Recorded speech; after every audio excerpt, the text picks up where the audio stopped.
Alright, hey everybody, this is another review by the WWII brothers. I'm Sebastian. John is not going to be for this review today. He will do another one later on though. We're here doing Medal of Honor Heroes 2, a first-person shooter game for the Nintendo Wii. I'm going to show you three modes of this game: campaign mode, arcade mode, and multiplayer mode. We'll start out with campaign mode. Campaign mode, you have to do a bunch of different missions, and you do 8 missions, different difficulty levels, and it has a whole storyline with it. But it's very disappointing that it didn't incorporate any actual animation, no movies, just a bunch of pictures that they show. It's not very interesting, but it'd be better if they had video. So I'm going to do the first mission here is the beach. So the controls for this game are pretty simple. You have to use the nunchuck and the Wii remote. To move your body, you use the nunchuck as you would to move your body, to strap around. And since it's on the Wii, the actual new thing to do for the first-person shooters is move the cursor to the side of the screen to turn your body. So the more I move the cursor to the side of the body, the more I turn. So it really plays a part in that first-person experience, that you actually have, that it's actually you doing it on this game, not like a little analog stick for other systems. So in this game, it's B to shoot. Your targets, you hold A to do a first-person use type thing. Shoot your enemies. To reload your gun, you just flick up on the Wii remote. There's also a melee attack which you can do. If you just push the nunchuck and the Wii remote forward, you can activate the melee attack. It works pretty well. Arcade mode, not so much. So I'm gonna go through here. Obviously, Medal of Honor is a World War II first-person shooter, so it's gonna have Nazis, gonna have European everything. If you notice, along the edge of the screen, it's starting to get red. That is because that is my health meter. The more you get shot, the redder it gets. And you obviously don't want it to be red, or else you'll die. So I'm going to go through here. Let me actually talk to you about some other controls here that I might need. Switch weapons is left and right on the D-pad. To duck is down on the D-pad. And I'm going to select the grenade here. To use the grenade, tap B, select an area, and then make a motion like you're going to throw it, and throw the grenade to kill the opponent, just like that. For this mission, you actually have to use the grenade to blow up inside that bunker. So I'm going to shoot the rest of these guys in the head. There we go. Yeah, to kill people in this game is fairly easy. You just really want to aim for the head. The weakest point on these guys. So now here what I'm going to do is I'm going to take the grenade and throw it into there. I think I missed. Did I miss? Yes, I missed. Throw it into there. And once you complete objectives, you move on to the next part of the mission. Now you also want to check every part of each room, because there are also little side objectives. Like there was paper on here, but there's not for some reason. You have to do all the secondary objectives to get 100% on the mission. So let's go through here. It's again same idea. Try running your path. And melee there, and we'll go through. In this game, there are also different weapons you can use, like sniper rifles, for example. I'll show you those when I go into the multiplayer.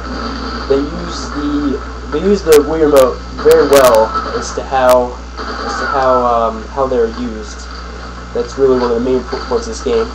Here's another example of the control. You crouch down and go into the sight mode and tilt the nunchuck left to right. You can do like a look over, so you can shoot and then quickly go back to get cover and go back again. So that's a really cool thing you can do on this game. Just quickly get through this. This mission itself is pretty short. Missions do get longer as you progress through the game. They also get harder. Different things you have to do. So, alright, there you go. It's the first mission of the game. Alright, so next I'll show you the arcade mode, which is a really good idea. I really love how EA decided to put the arcade mode in here. I'll show you why. So you get your medal, however well you did, and you just go to the next level. So I'm going to go back and go to the arcade mode.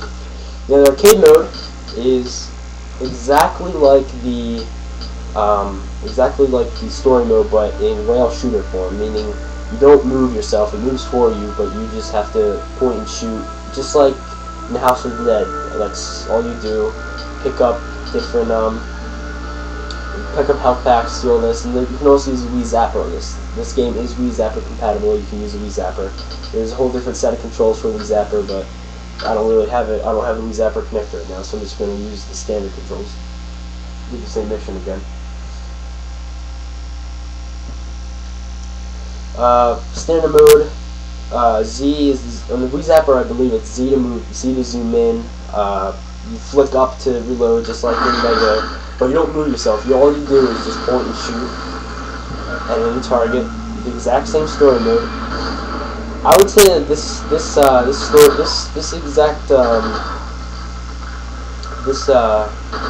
game mode is reserved for the people who really aren't exactly good at first-person shooters. So they put this game in here for the casual shooter. You know, not a hardcore first-person. You know, just to relax and not get into the whole control scheme with the reunited nunchuck. And as you see here in the corner, there's a health pack. I'm going to put that up to keep my health up. And this is all you do. I mean, you go in and shoot all the Nazis. They add. There's more guys. They give you more people in here just because you're not doing the whole thing. So I think I'm gonna get out of this because there's not really to this except just point and shoot. I'm gonna get out of this. Again, same objective, same everything. This is the last part I'm gonna show you. Multiplayer. Now this multiplayer is not local, but is also online. This is the first-person shooter for the Wii that is online. 32 multiplayer, very exciting. EA chose EA Nation to use for this. You can keep your ranks here on the right side of the screen. You see my ranks, and all you do is pretty much go into the lobby. There's a whole bunch. They have team deathmatch, and capture the flag. I'm just gonna go into whatever match just to give you an example. It's not very laggy. Maybe there's like a 0.5 second of lag. Nothing bad. There's no lagging. You can choose any weapon, and there's no voice chat, which is very disappointing. Of course, I'm sure every Wii fan is disappointed by the voice chat. I'm going to show you a little match here. There are these specified